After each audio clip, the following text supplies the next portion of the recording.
16세기의 종교개혁을 일으킨 마르틴 루터에 대한 많은 얘기가 있습니다만은 그 가운데 우리가 많이 알고 있는 얘기 중에 마르틴 루터가 신부로 종교개혁을 감행할 그 당시에 로마 캐톨릭이라고 하는 중세시대 그 어마어마한 그 세력 앞에 종교개혁을 감행할 때 계속 밀리게 되고 수적으로도 밀리게 되고 여러 가지 많은 어려운 위기들이 계속 오게 되고 정말 이제는 더 이상 버틸 수 없는 그런 지경까지 오게 됐습니다. 구체적인 위협이 그의 목에 점점 가까이 오게 되는 이런 위험 가운데서 더 이상 버틸 수가 없어서 그는 며칠 동안 자기 집에 방 안에 처박혀서 절망 가운데 낙심 가운데 시간을 보내고 있었습니다. 근데 갑자기 밖에서 어느 날 아내가 통곡하는 소리가 들리는 거예요. 무슨 일인가 하고 밖에 나가서 옆 방의 문을 열어보니까 아내가 하얀 소복을 입고 그리고 통곡하며 울고 있는 거예요. 그래서 아니 여보 누가 죽었는데 누가 죽었는데 예 하나님이 죽으셨어요. 뭐?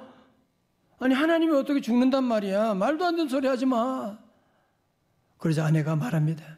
아니 하나님이 돌아가시지 않았다면 당신이 이렇게 절망하고 낙심할 이유가 없는데 아마 하나님이 돌아가셨기 때문에 이렇게 낙심하고 있는 거 아닙니까? 우리 하나님이 돌아가셨습니다. 그러면서 엉엉 울고 있으니까 그때 마르틴 루터가 너무 큰 깨달음을 다 갖게 된 거예요. 아니야, 우리 하나님은 돌아가시지 않았어. 우리 하나님은 살아계셔. 하나님은 살아계시단 말이야. 그러면서 그는 힘을 얻게 되고 일어나서 연약한 힘이지만 그는 로마 교황청을 향해서 종교개혁을 감행하고 다 완수하는 놀라운 일을 이루게 된 계기가 바로 여기서 시작됐다고 하는 이야기가 있습니다.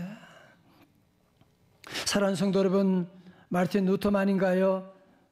오늘 저와 여러분도 예수님의 부활을 믿습니다. 찬송도 하면서도 우리의 삶의 모습을 보면 마치 주님이 돌아가신 것처럼 아직도 무덤 속에 계신 것처럼 생각하고 우리의 삶 가운데 두려움과 낙심 가운데 지날 때가 얼마나 많았습니까? 오늘 성경에 나오는 예수님의 제자라고 하는 사람도 그런 모습을 가지고 있는데 오늘 본문의 내용은 예수님이 부활하신 직후에 일어난 일로 어떻게 보면 부활절과는 상관없는 그런 한심한 제자들 이야기로 누가복음 4장 24장 13절은 이렇게 시작되고 있습니다. 다 같이요, 시작. 그날에 그들 중 둘이 예루살렘에서 15일이 되는 엠마오라는 마을로 가면서 아멘. 엠마오는 예루살렘에서 한 11km, 그러니까 여기서 김포까지가 한 15km더라고요. 그러니까 또 짧은 하루길 되는 그런 거리였고, 그리고 여기 나오는 두 사람은 예수님의 12제자는 아니지만 70인 제자에 속해 있던 사람들로 그 중에 한 사람 이름은 글로바라고 하는 이름을 가지고 있는 사람인데 이 두 사람은 예루살렘에서 그는 지내면서 자기들의 모든 희망을 예수님께 걸었어요. 저 예수야만이 우리 민족을 구원할 수 있는, 우리 민족을 성량할 수 있는 영웅이라고 믿고 모든 것을 다 버리고 따랐는데 그 예수가 십자가 달려서 아무런 힘도 없이 그냥 돌아가시게 되는 거예요. 너무 낙심이 되는 거예요. 아니 자기의 젊음을, 자기 인생을 예수님께 걸어 나가고 따라갔는데 이렇게 허무하게 무너지다니 말이죠. 한순간에 모든 기대가 다 무너지게 되고 저들은 어떻게 합니까? 큰 절망과 공포 가운데서 이제는 저 예루살렘에서 엠마오로 낙향하게 되는, 여러분 예루살렘에서 모든 기대가 다 무너지게 되고 엠마오로 이제 낙심해서 내려가고 있는 저들의 모습을 한번 상상해 보십시오. 정말 터벅터벅 걸어가는데 그들의 발걸음은 천근 만근 무게였을 것입니다. 여러분, 그런데 우리가 여기서 주목하는 한 가지는 뭐냐면은 왜 이 두 사람은 왜 이렇게 예수님이 십자가 달려 돌아갔다고 왜 이렇게 낙심하고 있는 것일까? 마가복음에 보면 오늘 말씀을 같은 말씀을 이렇게 기록하고 있습니다. 마가복음 16장 11절에 우리 찬양대 시작. 그들은 예수께서 살아나셨다는 것과 마리아에게 보이셨다는 것을 듣고도 믿지 아니하니라. 아멘. 여러분, 이 두 사람은 다른 여인들이 예수님의 그 부활하심을 보았다는 거예요. 예수님의 무덤이 비어 있는 것을 보았다는 거예요. 그런 얘기를 들었음에도 불구하고 어떻게 했다? 믿지 아니하니라고 말씀하는 거예요. 그러니까 자기들이 만든 그 불신앙의 덫에 자기들이 걸려서 결국은 절망으로 낙심하고 내려가고 있으니 이것을 누구 탓할 수가 있겠습니까? 여러분, 부활하신 예수님의 편에서 본다면 정말 한심한, 부활했다는데도 안 믿고 저렇게 절망 가운데 낙심하고 내려가는 저런 한심한 제자들, 정말 괘씸하다고 할 수도 있지 않을까요? 여러분, 그럼에도 불구하고 부활의 주님은 믿음이 없어서 낙심하고 낙형하고 있는 두 사람을 찾아와 만나주시는데 15절의 말씀 보세요. 그들이 서로 이야기하며 문의할 때, 토론하고 있을 때 예수께서 가까이 이르러 그들과 동그라미째 모여 동행하시나. 너무 좋은 단어예요. 동행하시나. 다 같이 동행. 예. 자, 저 보세요. 우리는 그런 생각을 늘 많이 하잖아요. 그죠? 아마 우리 예수님은 기도 많이 하고 봉사 많이 하고 목사님이나 선교사님이나 뭐 그런 사람들과 가까이 하시고 그들과 동행하시겠지. 나는 아니야. 나 같은 사람 주님 뭐 그냥 알아보긴 하시겠어? 여러분, 그거는 복음이 아닙니다. 그건 율법입니다. 여러분, 베드로, 예수님을 모른다고 수제자면서도 예수님 모른다고 3번씩이나 부인하고 저주하면서 부인했던 베드로. 근데 부활의 주님이 그를 찾아가셔서 뭐라고 했어요? Do you love me? 네가 나를 사랑하느냐? 내 양을 먹이라. 예수님이 그를 찾아가서 사랑의 고백을 하셨다고 하는 사실이거든요. 그러므로 성도 여러분, 때로 우리가 이 땅에 사는 동안에 우리도 엠마오 제자처럼 믿음을 저버리고 깨어진 꿈을 안고 여러분이 혼자 눈물 흘리고 낙심하고 절망하고 있을 그때 우리 부활의 주님은 그런 여러분들을 찾아오시고 동행하시는 줄로 믿으시기를 축원합니다. 여러분, 저는 어릴 때부터 모태신앙을 가졌어요. 그래서 나는 예수 믿는 것이, 예수 잘 믿는 것이 교회 잘 다니는 건 줄로 알았어요. 착하게 사는 것이 교회 예수 믿는 줄로 알았어요. 제가 은혜 받고 성경 보면서 그게 아니고 예수 믿는 것은 뭐냐? 내가 부족하지만, 내가 못났지만, 내가 한심하지만, 내가 믿음을 저버린 베드로 같은 때도 있지만, 그러나 부활의 주님이 나와 동행하신다고 하는 사실. 우리 성도들은 이게 바로 믿음이에요. 이런 믿음, 우리는 늘 부활의 주님이 나와 함께 하신다고 하는, 내가 못나서, 내가 부족하니까, 내가 지난주도 사고 쳤으니까 주님은 나 같은 거 모르겠지, 미워하겠지. 그거는 율법이에요. 복음은 그것이 아니고 우리가 연약할수록 주님은 우리를 더 사랑하시고 부활의 주님은 도리어 그런 제자들을 찾아가시고 동행하신다. 믿으시기를 주의 이름으로 축원합니다. 여러분, 우리가 부활절이면 많이 부르는 찬송 가운데 엠마오 마을로 가는 두 제자, 그런 찬송 있지요. 이 찬송은 제가 대학교 다닐 때 제 대학 동기에 붙인 이 영락교회 고 김두완 장로님이신데 자주 만난 적이 있어요. 근데 이 장로님께서 작곡하신 노래로 이 당시 엠마오 그 제자들의 모습을 너무 잘 노래하고 있는데요. 1절에 엠마오 마을로 가는 두 제자, 절망과 공포에 잠겨 있을 때, 그때 주 예수 그들에게 나타나시사 참되신 소망을 보여주셨네. 저는 2절의 가사가 너무너무 좋은 거 있죠. 2절은 뭐예요? 이 세상 사는 길. 우리가 엠마오의 길을 걸어가고 있는 끝없는 슬픔이 앞길을 막고 있는, 정말 우리의 삶이 엠마오 길 같지 않습니까? 그렇죠? 어느 하루도 조용한 날이 없는 이런 끝없는 슬픔이 우리 앞을 가리고 있지만 주 예수 우리들에게 나타나시사 새 소망 주심을 믿사옵니다. 여러분, 그렇습니다. 오늘 저와 여러분도 이 땅에 사는 동안에 엠마오로 내려가는 제자처럼, 그렇죠? 인생이 쉽지 않아요.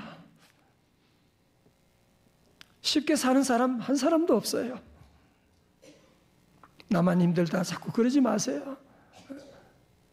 어려움 가운데 있지만, 끝없는 슬픔이 우리를 앞고 있지만 주 예수 우리들에게 나타나시고 새 소망을 보여주시는 줄로 믿습니다. 자, 그런데 이 시간 우리가 주목해야 할 안타까운 사실은 예수님께서 그 두 제자와 동행하시지만 그들이 알아보지 못하고 있는 것입니다. 16절에서 그들의 눈이 가리워져서 그인 줄 알아보지 못하거늘. 왜 부활의 주님이 동행하시는데 알아보지 못한다고요? 왜 그래요? 그들의 뭐예요? 눈이 가리워져서. 눈이 가리워진다고 하는 말은 원어로 보니까 그 단어가 헬라어로 크라테오라고 하는데, 강력한 세력에게 붙잡혀 있다, 통제받고 있다라고 하는 그런 의미입니다. 자, 그렇다면 지금 이 두 제자가 강력한 세력이 그들의 눈을 가리고 있는, 그들을 사로잡고 있는 것이 무엇일까요? 그것은 사람은 죽으면 끝이지,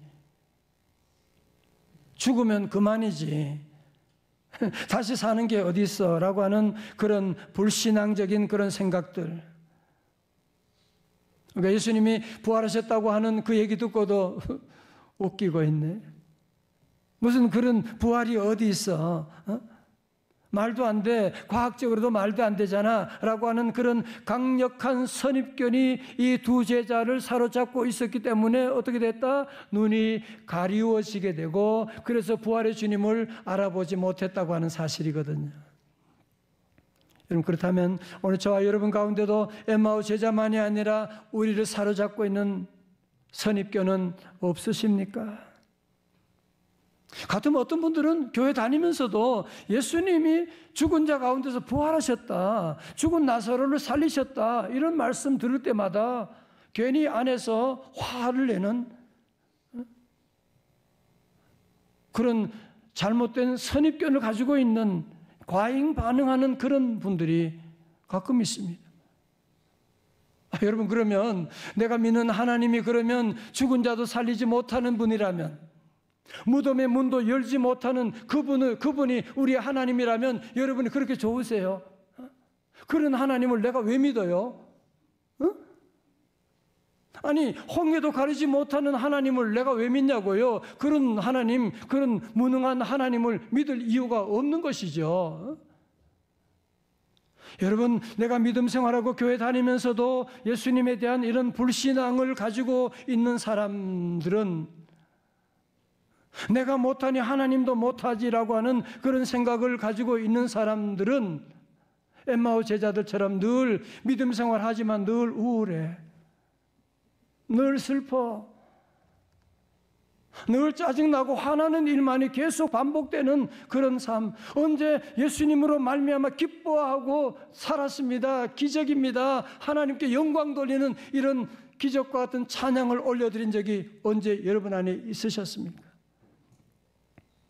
사랑하는 성도 여러분, 그 이유가 뭐예요? 내가 왜 자꾸 내 삶이 자꾸 슬프고 우울하고 자꾸 술을 가까이 하고 아무것도 아니로 화를 내고 그런 이유가 뭐냐면, 그게 바로 내 눈이 가리워져서 그런 거예요. 부활의 주님이 나와 함께하지 않는 것이 아니라 내 눈이 가리워지니까 부활의 주님을 알아보지 못하고, 그래서 점점 낙심하고 그리고 슬픔 가운데 우울하게 살아가는 것이 아닙니까? 예수님이 제자들이 처음 오셔서 하는 말씀이 유령처럼 손을 이래라. 얘들아, 내 모습 보이냐? 그런 얘기를 해서 폭소를 덧들려고 한다고 하는데, 여러분, 부활의 주님이 그렇게 유령처럼 나타난 게 아니에요. 또 부활의 주님이 제자들에게 도마에게서 나타난 것처럼 옆구리의 창자국을 보라, 내 손바닥을 보라 라고 하신 것도 아니고, 오늘 말씀 가운데 보면요, 27절의 말씀, 이에 모세와 모든 선지자의 글로 시작하여 모든 성경에 쓴 바 자기에 관한 것을 자세히 설명하시니라. 자, 보세요. 우리 예수님께서 왜 이 두 제자에게는 어떤 환상이나 어떤 손을 보여준 것이 아니라 말씀으로 풀어주신 이유가 뭘까요?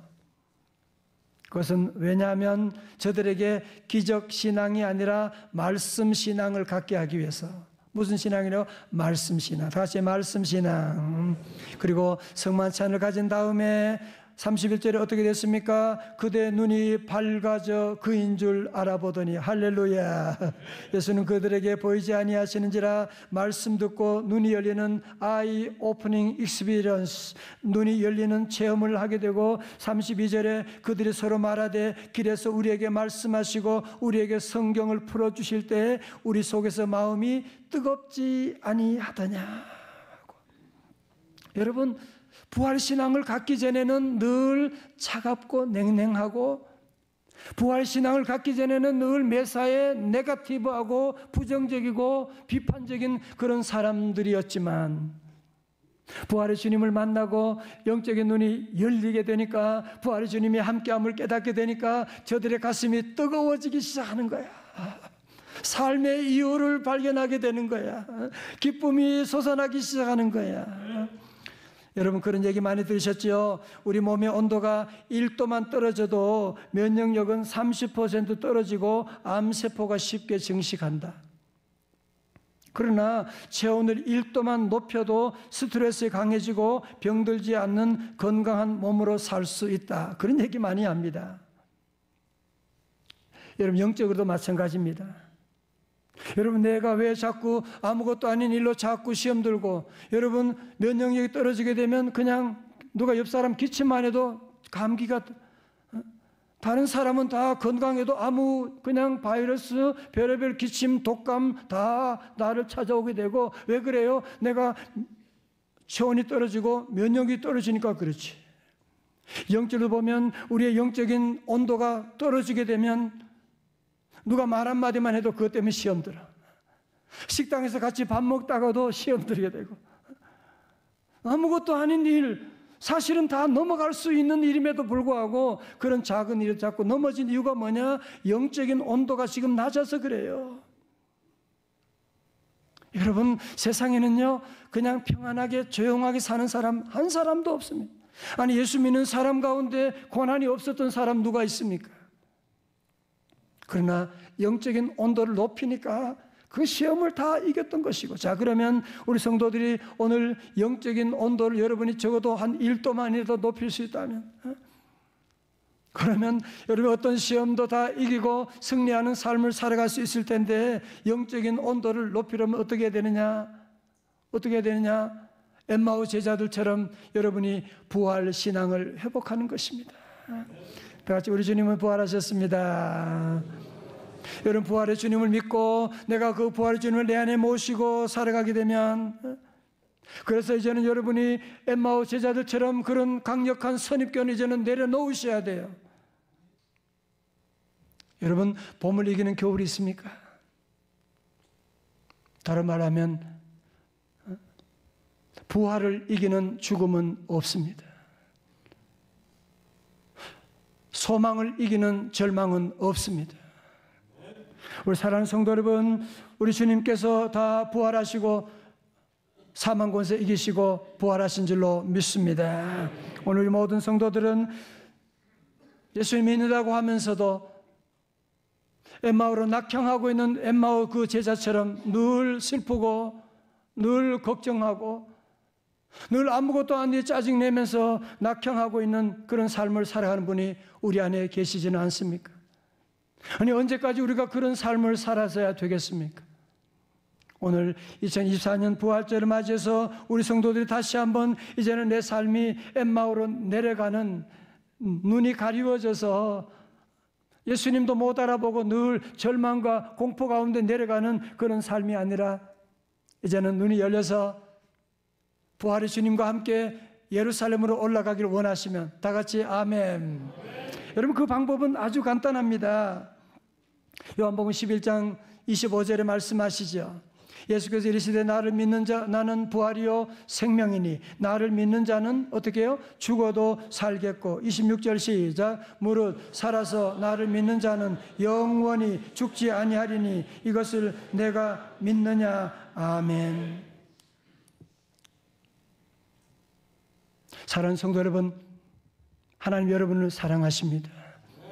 부활의 주님은 그 옛날에 계신 분 아니라 우리가 오늘 이 자리에 부활의 주님을 역사적으로 기념하는 날이 아니라 그 주님이 오늘 우리 안에도 계신다.